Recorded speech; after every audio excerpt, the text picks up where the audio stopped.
Salut à vous! J'espère que vous allez bien. Aujourd'hui on se retrouve pour un contenu un peu spécial puisqu'il s'agit d'un montage de meubles Ikea réalisé en speedrun par moi-même et du coup commenté par moi-même aujourd'hui. Alors quel meuble Ikea on va construire aujourd'hui? Eh bien il s'agit de l'étagère Billy, la fameuse. Je pense que tout le monde en a une chez lui. Si vous n'en avez pas, achetez-en une. C'est vital. Donc, une étagère Billy blanche, dimension 40 sur 28 sur 202 cm. Donc une étagère en gros de 2 mètres pour 40 cm de large. De quoi mettre pas mal de mangas, voilà. J'espère que ça va vous plaire. Moi, je vous invite à démarrer, puisque finalement on n'est pas là pour enculer les mouches. Donc c'est parti. Alors, qu'est-ce que je dois vous dire avant de démarrer? Donc là voilà, c'est moi qui arrive sur l'image. Donc le chrono démarre exactement voilà à ce moment-là, au moment en fait où je déchire le premier morceau de carton. Dès que je commence à ouvrir, ça démarre le chrono. Donc, écoutez, hein, pour l'instant c'est un démarrage assez correct, voilà, on arrache.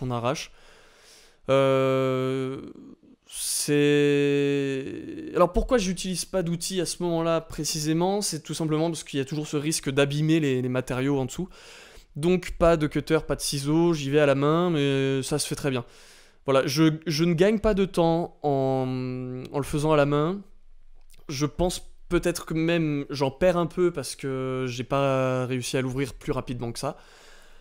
Mais au moins, l'étagère n'est pas abîmée. Donc là, voilà, malheureusement je prends quand même pas mal de temps, hein, parce que je sais pas pourquoi j'essaye de l'ouvrir parfaitement de bout en bout. Donc voilà, 1 minute entière pour l'ouverture. Donc là je commence par séparer les vis et trier les différentes planches que je vais avoir à utiliser. Donc si j'ai bonne mémoire, il y a 4 planches de type étagère simplement, donc des trucs qu'on va poser, qu'on va venir poser sur des petits clous, des petites vis, tac. Donc il y en a 4 de ce format-là, et 3 au format, je sais pas comment appeler ça, support, base un peu, dans lesquels en fait on va venir insérer des petits morceaux de bois, des petits pignons de bois, et c'est ces planches-là qui vont faire office de support, donc qui vont faire la base, une planche centrale et également le dessus de l'étagère.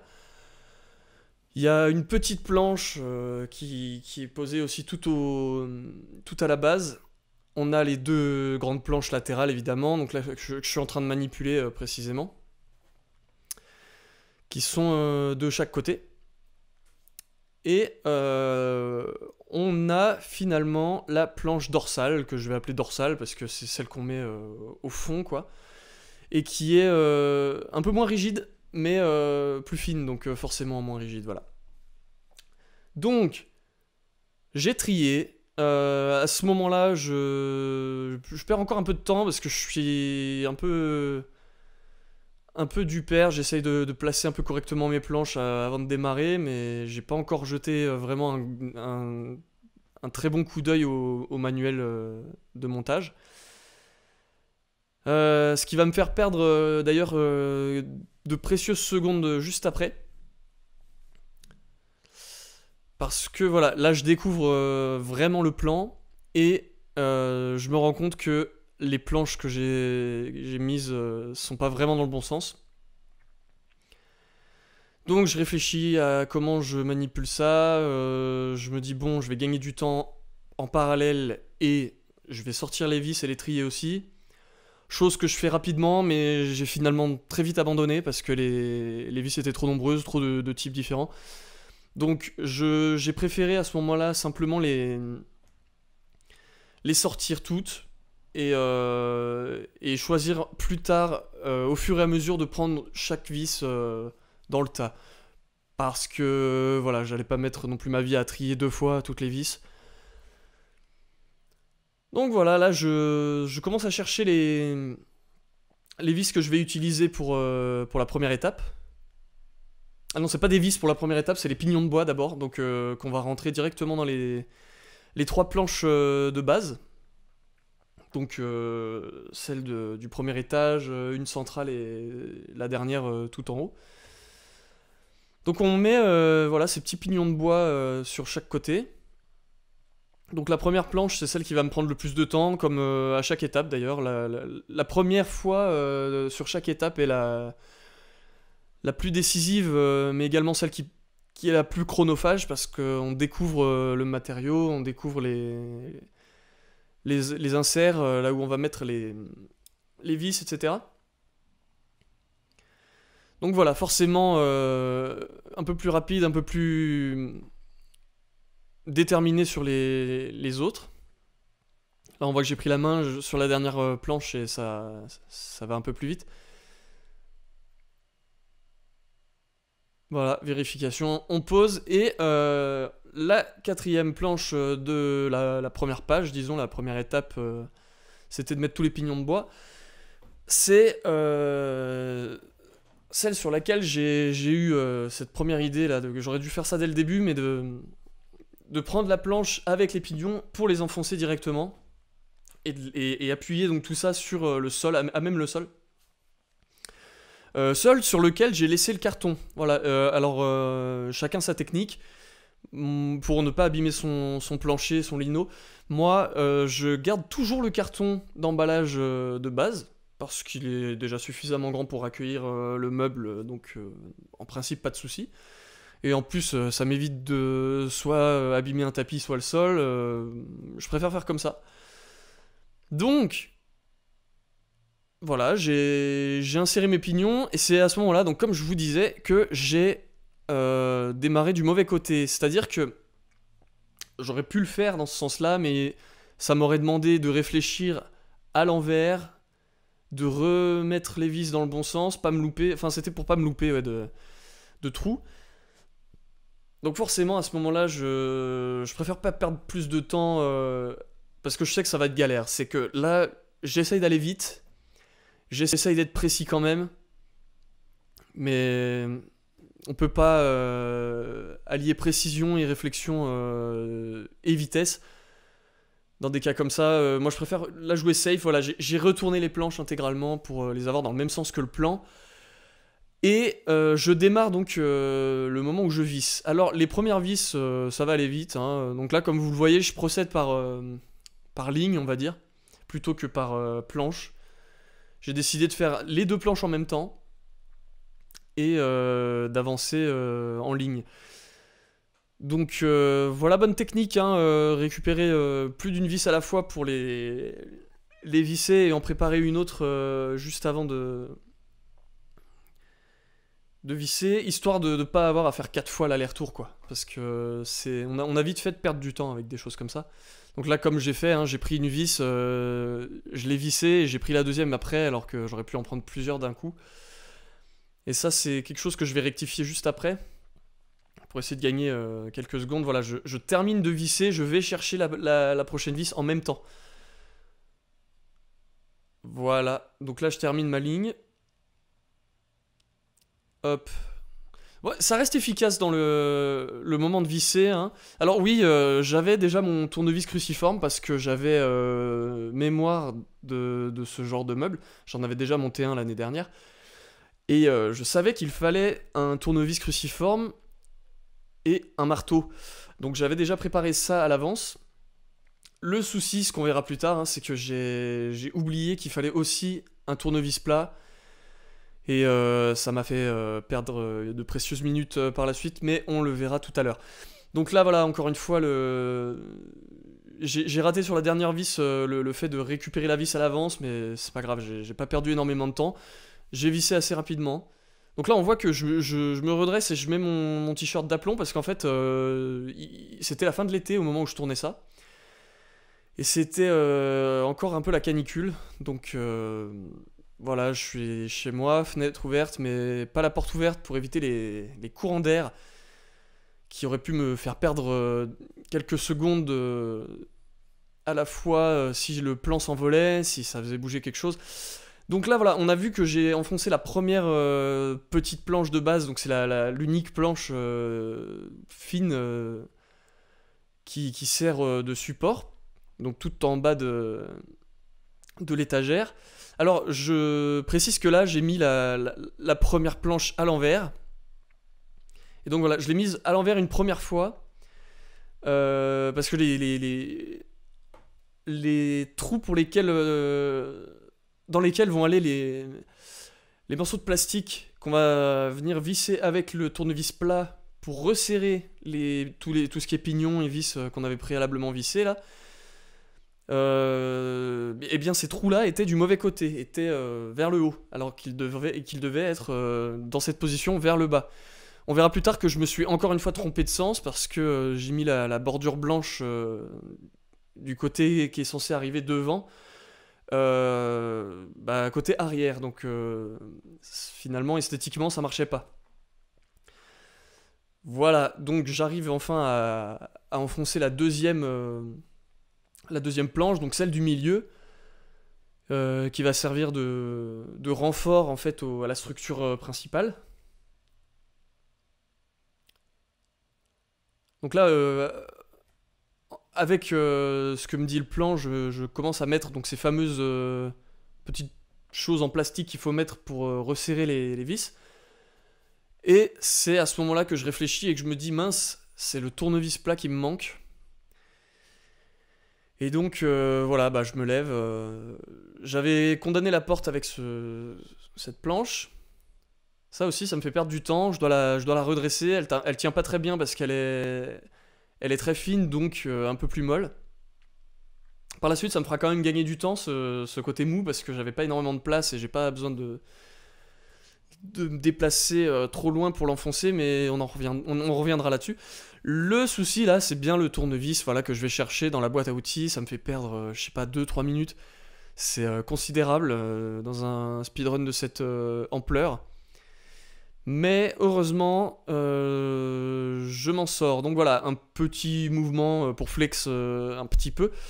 Tout à fait chronophage et absolument inutile. Donc voilà, c'est serré en bas. Donc on va pouvoir continuer.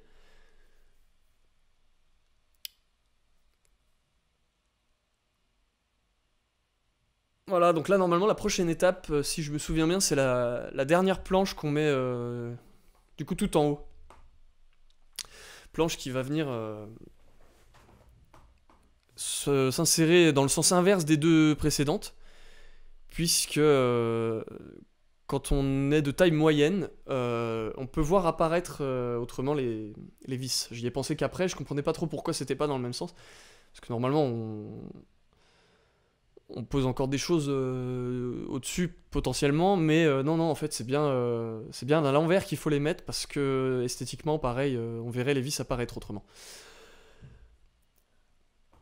Et donc voilà, c'est à ce moment-là que je me suis rendu compte que effectivement le côté blanc n'était pas du bon côté pour la plaque du dessous. Donc là, le stress me fait paniquer, je suis complètement perdu. Et je retourne la pièce 3 fois avant de me rendre compte que j'avais effectivement le mauvais côté, et pour retrouver le bon côté, et voilà. Là maintenant c'est dans le bon sens, donc il suffit de revisser. Voilà, un petit coup. Ouais, on perd quand même pas mal de temps hein, sur des détails, mais qui ont leur importance. Le speedrun n'étant pas validé si le meuble n'est pas monté correctement, évidemment.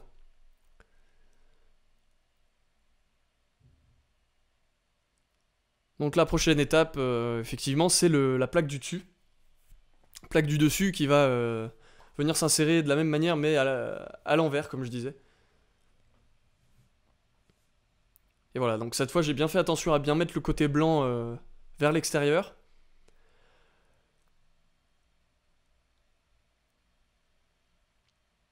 Donc à ce moment-là, la manœuvre d'enfoncer les petits bouts de plastique qui resserrent les vis, je la maîtrise, donc ça va plus vite.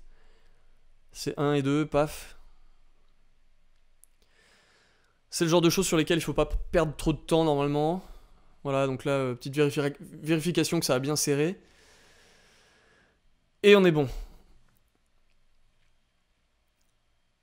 Donc je le rappelle, hein, canicule encore ressenti à ce moment-là.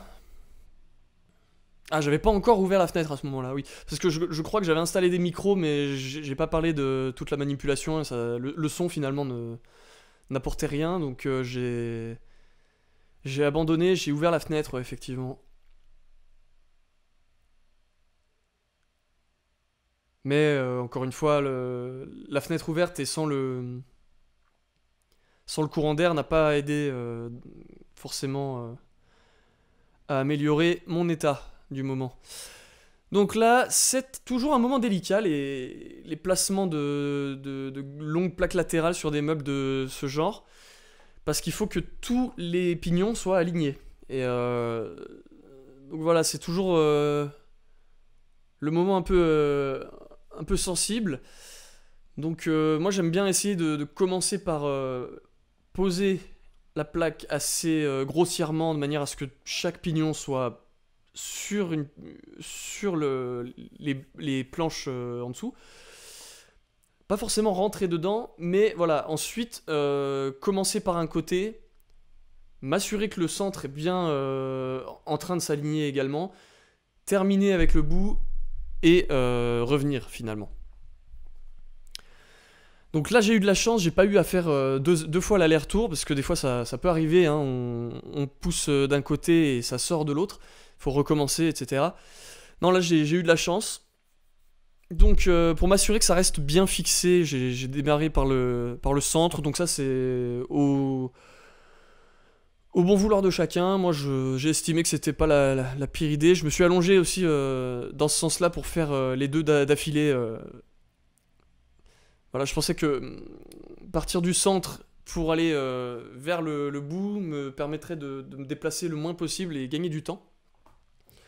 Donc voilà, j'ai checké, c'était bien serré au fond. Il me reste plus qu'à faire la partie supérieure. Et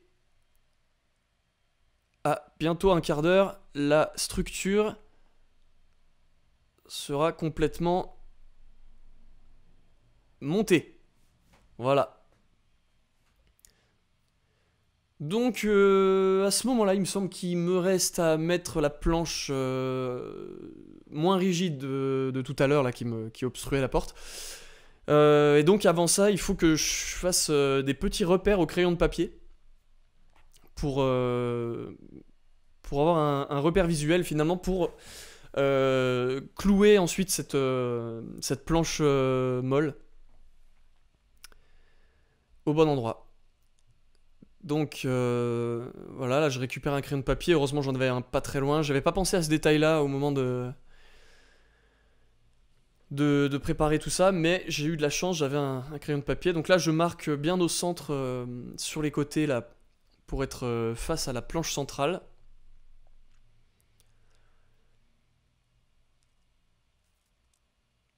Maintenant que c'est marqué, normalement c'est le moment de la planche dorsale, donc on va dire celle qui vient se mettre au fond. Et donc c'est là où encore une fois je perds du temps sur des détails.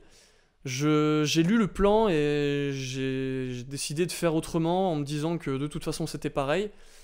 Eux ils le faisaient rentrer par le côté qui est plus près de la porte du placard au fond là, puisqu'il y a c'est biseauté. Les planches sont creusées. Ce qui apporte une meilleure... Enfin, c'est plus optimal pour rentrer la planche.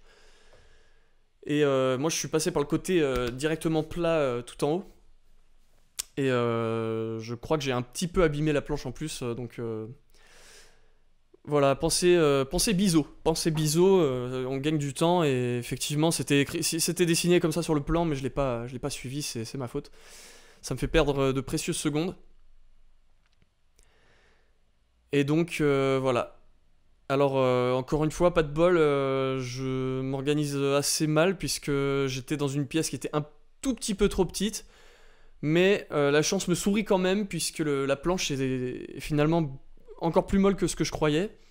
Et ça ne m'handicape pas pour rentrer la planche dans la structure.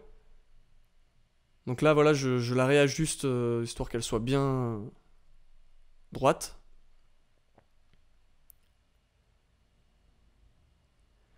Et là, ça va être le moment où je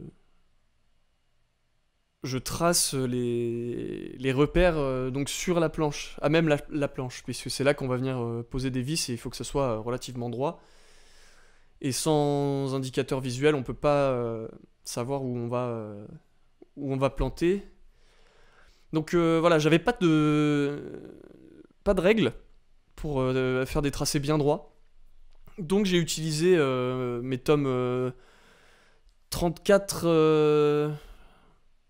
Combien c'était Les- Ouais, tomes 35 et 36 et 37 et 38 en édition double de Yu-Gi-Oh! Voilà. Qui sont finalement les derniers tomes de la saga. Qui avait été remasterisé, je crois, en 2010, quelque chose comme ça. 2009 peut-être.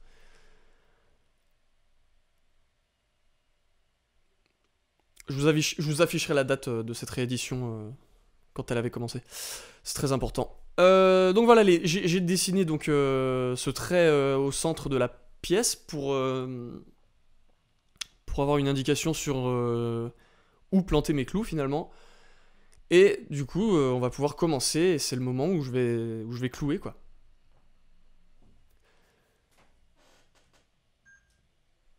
Alors, je me suis rendu compte un peu tard que j'avais la caméra qui avait coupé parce que ça tourne voilà, un peu plus de 20 minutes, je crois, 20 minutes et des brouettes. Et après, ça coupe automatiquement. Et on va le voir très vite. Hein, j'ai le même souci avec la caméra du coup ici.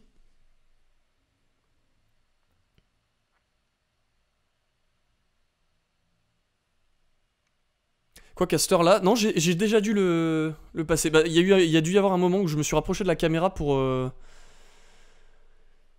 la redémarrer, ouais. Et heureusement, j'ai pas perdu trop de temps grâce à ça, mais parce que je m'y attendais. Donc dans le speedrun, j'ai pas perdu trop de temps à cause de cette caméra, mais quand même, ça m'a fait me lever et repartir, donc c'est un peu le souci. Ouais. J'ai oublié de préciser, c'est vrai que. Mais voilà, j'ai eu le même souci là, donc heureusement, le son continue à prendre. Et voilà, donc pour préciser, les clous sont mis 6 par 6, donc au nombre de 18 précisément, puisqu'il y a 3 lignes à clouer. Et qui dit 6 dit nombre pair, et donc forcément pas de repère central, donc pour essayer d'équilibrer un peu la ligne, j'ai eu pas mal de mal, surtout sur la première, qui va être, vous le verrez, assez mal équilibrée. Heureusement, je me rattrape avec une exécution assez propre du martelage. Donc voilà, c'est ce clou-là, là, précisément, qui n'est pas très bien placé. Voilà, on sent qu'il n'est pas assez centré finalement. J'aurais dû me rapprocher du centre à cet endroit-là. Mais ça n'empêche pas la ligne de clou d'être convenable et suffisante, hein, évidemment. Donc voilà, on en est à 22 minutes et la première ligne de vis, de clou pardon, est faite. Alors, je commence par le centre quand je fais ça parce que ça me permet d'éviter tout ce qui est bombage de la planche, vu qu'elle est un peu molle et mobile. C'est très délicat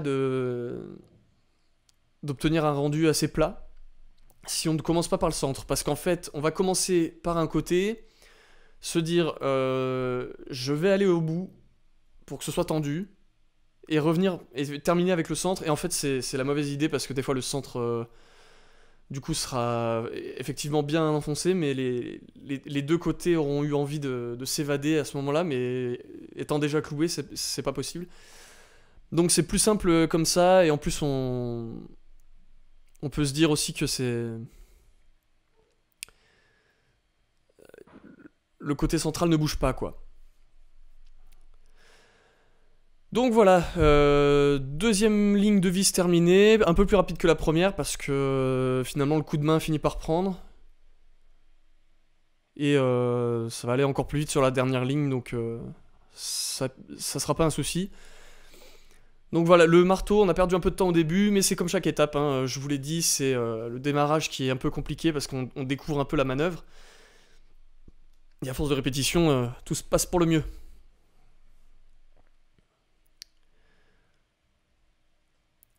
Donc voilà, dernière ligne de vis, de clous. Encore une fois, je me trompe.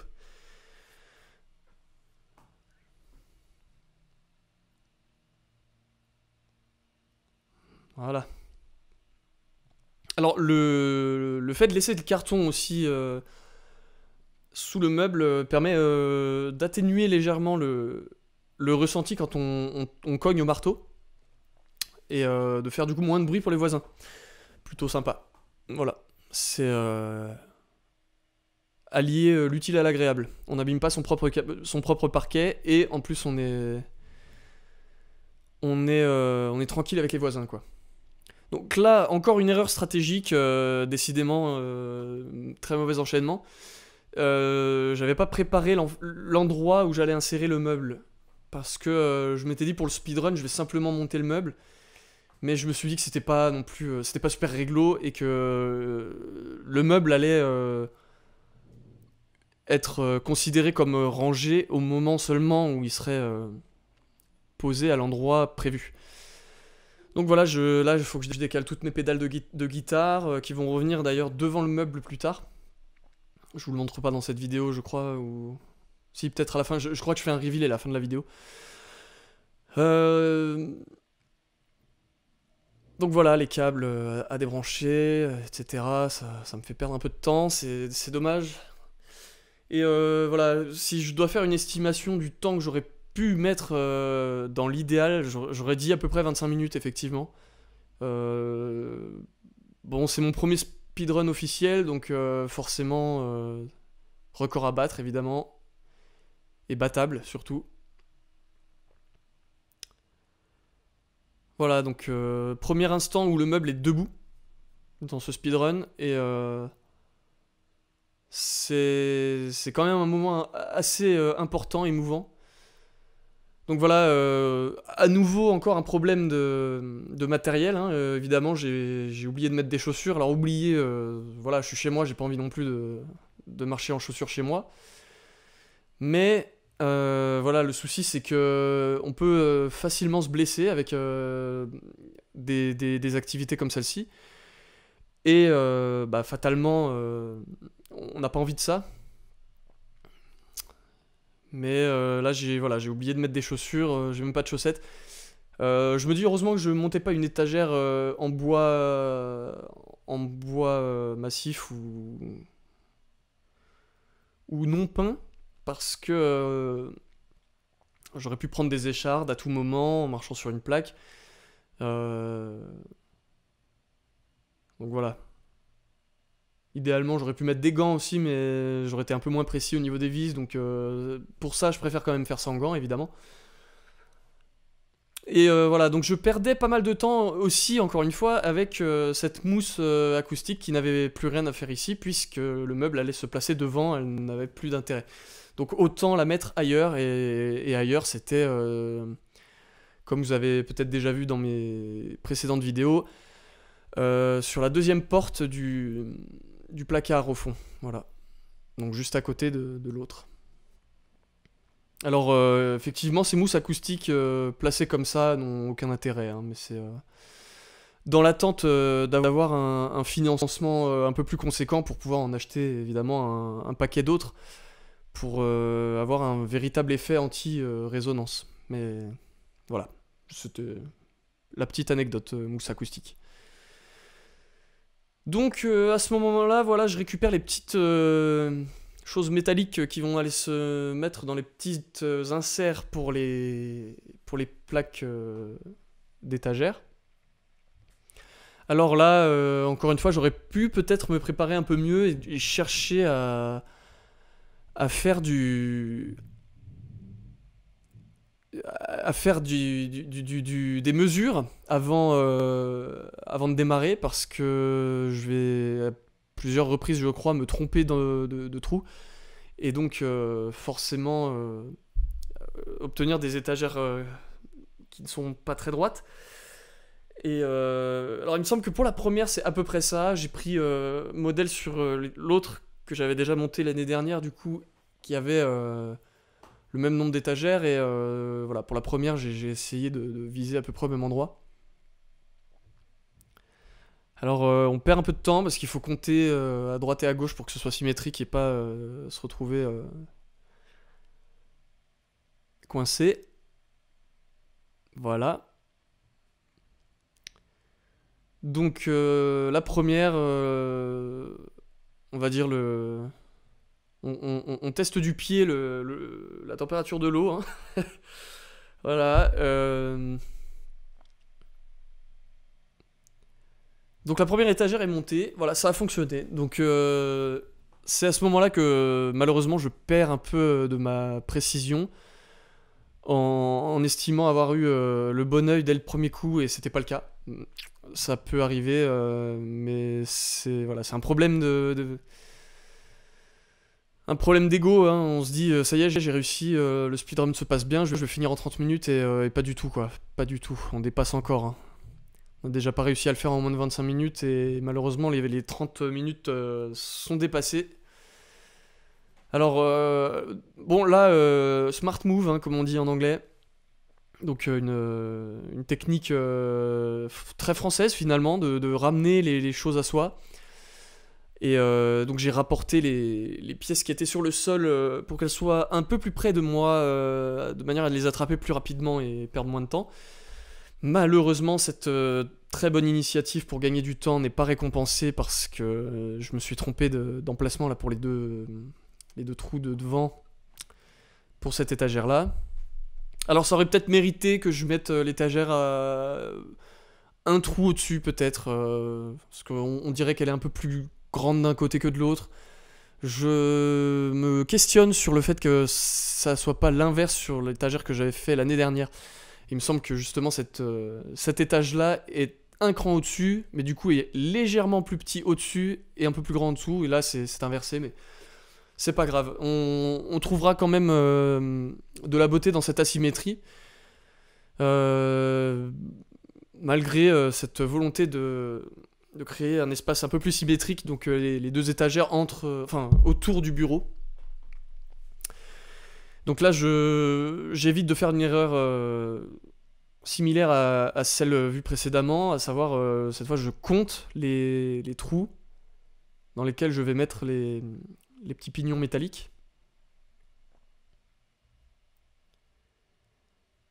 Voilà, donc je fais les deux étages d'un coup cette fois, pour prévisualiser finalement le rendu.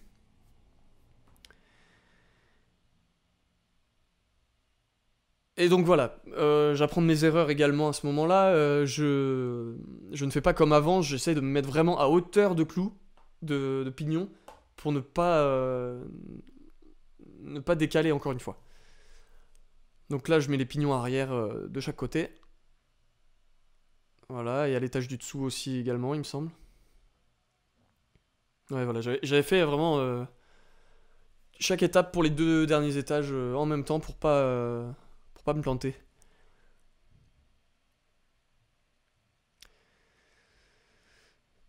Donc voilà. Donc encore une fois, voilà, pour enfoncer les étagères correctement, il y a deux écoles. Il y a la prussienne, donc voilà, avec les points fermés, tac, tac, tac, dans chaque coin. Et l'austro-hongroise, voilà, qui me permet de terminer en 33 minutes 11 et 7 centièmes.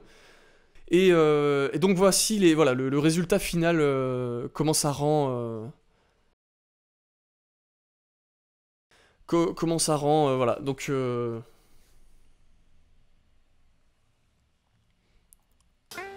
bah voilà quoi, la nouvelle étagère, montée, toute belle, toute propre. Un petit côté symétrie plutôt sympa, je trouve que ça change tout. Donc voilà, on aborde la rentrée avec un peu plus de fraîcheur.